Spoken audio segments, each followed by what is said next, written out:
At UpFix, we know you can't get where you're going safely if your vehicle's instrument cluster panel isn't working correctly. Whether your instrument cluster experiences sudden power loss, the speedometer shows the wrong speed or isn't working at all, the oil gauge gives incorrect readings, gas gauge only works intermittently, the tachometer has gone haywire, or cluster lights are dim, UpFix can help. Why is this so important? It's a serious safety hazard to you and others to drive with a faulty instrument cluster, not to mention the risk of getting a speeding ticket. And a malfunctioning instrument panel can lead to an overheating engine, which can further damage your car. How does UpFix save you money? We restore your original parts to a properly functioning unit, so you can save time and money instead of getting a new part from an overpriced dealership. All of our services are 100% guaranteed, meaning if you aren't satisfied, you get your money back.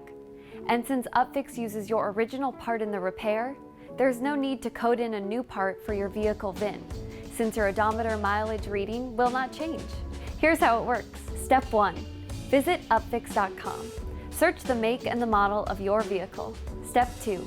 Remove this part, either on your own or visit a local body shop for assistance. Step 3. Securely pack this part so it cannot be damaged in transit. Step 4.